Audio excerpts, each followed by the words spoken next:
and welcome to today's video. It is spooky season, and if you don't already know the drill, I usually do 3 different videos for you. I usually do one that kind of looks like normal makeup with a bit of a twist, and this year I went for something a little bit more vampy. Then I do something more on the medium level that's fun to wear to a Halloween party, and then I do something on the harder side, more SFX based, not necessarily the best to wear out of the house, but it does look good for pictures. But we're gonna do it the other way around this year because while this look does have a little bit of SFX in it, I do consider it the medium look and something great to wear to a party. So without further ado, I already have primer on. I'm going to continue and do the rest of my foundation routine. This part usually stays the same, so you can do what you want to do. If you wear full coverage, if you wear sheer foundation, if you choose not to wear any at all, that's fine. I personally prefer doing foundation for a look like this because it primes the look, it gives you a uniform base, and I thought it created a bit of a barrier between you and the look you're going to do, but we learned that's not the case the other day. Still be careful what you put on your face. I am skipping the concealer today because this look is gonna go under my eyes. And this look is one that I saw someone else do on TikTok. She does a lot of creative makeup looks. I really enjoy them, and this one looks creative and very doable.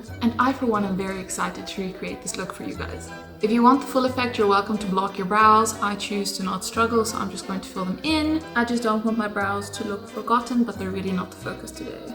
So onto the fun part, I'm going to take a small brush. I'm using this pointed one. You can also use an eyeliner brush, and I'm going to be picking up a contour shade, and I'm going to draw out the shape I want on my eyes. The reason I'm using a contour shade is if I don't like it, I can kind of blend it out and it would disappear, but if I did something black, it would make more of a smudge. One very important thing is to keep your face relaxed. If you're going to be like lifting your eyebrows and trying to scrunch your face, the lines aren't going to end up where you think they are, so relax your face the way it can be most of the time, and then just draw. I don't want my eyelashes to catch on anything, so I'm making sure to catch my eyebrow ridge. That way when we come to sticking things later, it won't be a problem. Now that I have the shape, I'm really going to put this eyeliner pencil to work. I'm first going to outline, and then I'm going to shade in the area. I want to get up close and comfortable with my mirror, but I don't want to spend the whole video like down here. When I edited the first video, I kept having to zoom it in down so that I'm actually in the center of the screen because I kept going down. I also keep looking to the side because I have a viewfinder over there, aka my phone is connected to the TV, so if I want to see myself, I need to like entirely turn to look at myself. I'm not seeing the screen, but for you it looks like there's something interesting there and you don't get to know what it is. Look like you're drawing Spider-Man. I wish I could be Spider-Man for Halloween. Except Spider-Man has been claimed by... So now, if anyone tries doing a Spider-Man thing, people automatically think you're trying to be sexy. I just think Tobey Maguire is cool. In case you're wondering, trying to do a symmetrical look like this is a great way to find out how unsymmetrical your face is. Now that I have the shape down, I'm going to start the shading with the pencil. Reason being, this is going to give us a nice dark base without us having to go too ham on the eyeshadow, and it's going to give the eyeshadow something to stick to. It's the same principle we use when trying to get a good smoky eye. Now you don't have to color it in solid because you are going to blend that in a second, but while I'm here I'm going to tight line. Feel like I'm going for raccoon tryouts. Now I'm going to take a brush and I'm going to blend that a little bit. See how much we can smooth out the base before going in with eyeshadow. That's the fun thing of doing Halloween looks. They look so extravagant, but they tend to be quite forgiving. So you don't actually have to be good at what you're doing. As long as you keep going, it'll probably work out in the end. Now I'm away from home and I only brought this Halloween palette with me, and this is the ashiest black I have probably, but we're gonna pack it on and see what happens. Now what we're doing is we're creating a dark base so that when we create the bug eye, you don't see my skin peeking through underneath. Now just because I want to feel complete, I'm gonna add mascara, but now I feel like I'm doing my makeup. Now this pencil doesn't give me the sharpest of lines, but I'm going to use it to map things out. I'm going to add nice big bugged lashes to this eye look. For that I'm creating a curved line that goes up in some direction, and then I go in and thicken out the base. Now I feel like I'm auditioning to be a Kiss singer. I'm gonna go over that with my liquid eyeliner because I want them to be sharper. Now this part is fun because it just feels like face paint. This was fun in games, but now with the amount of eyeliner invested in this look, it better work out. Now it's been a while, but welcome back to my microphone, and look at those lashes.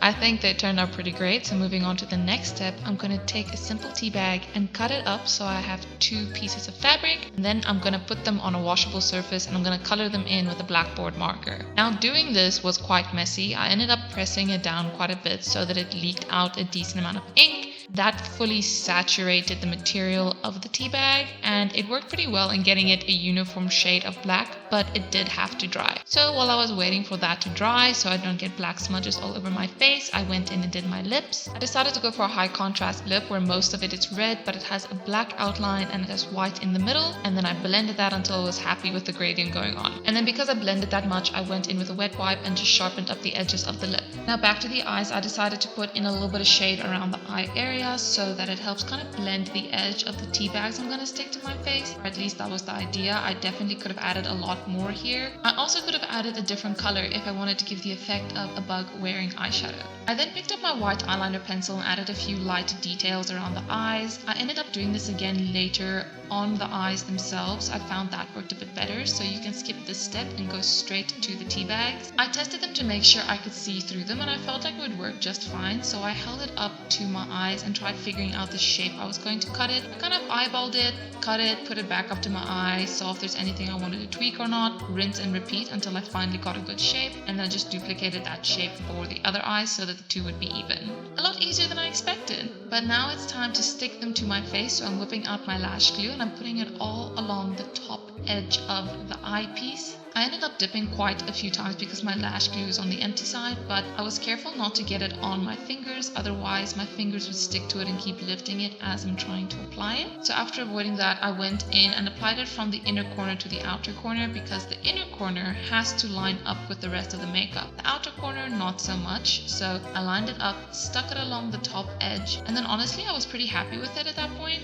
I was going to glue down the bottom part, but I decided not to, and not only did that make it a lot easier to stick to my face, I didn't have to worry about how the material was going to flex, and I could still see out the bottom if I wanted to, which I think is an added bonus. And then that's it for the SFX. You have the eyes on now. So next I went in to add a few small details. I'm adding little glitter white spots so it looks as if the light is catching the bug eye from the side. So I made one big spot and a smaller spot next to it, and then I did the same thing on the other side, keeping in mind that the light would be coming from one side. So it's not symmetrical, but it is on the same side. So on the one eye it's in the inner corner, the other eye is in the outer corner. But then for the lines at the bottom, I did do that symmetrically. Don't know why, but I feel like it worked. And then just to prove to you guys that I can actually see what's going on, my husband came and did a little number test to make sure I can actually see what he's doing with his hands. And then this is the final buggy result. I am surprised it worked. I feel like I've been staring at it a bit too long, so I don't know if it turned out good or not. I hate when that happens, but I definitely had fun and I can actually see what's going on around me. Case in point, I'm looking at the camera.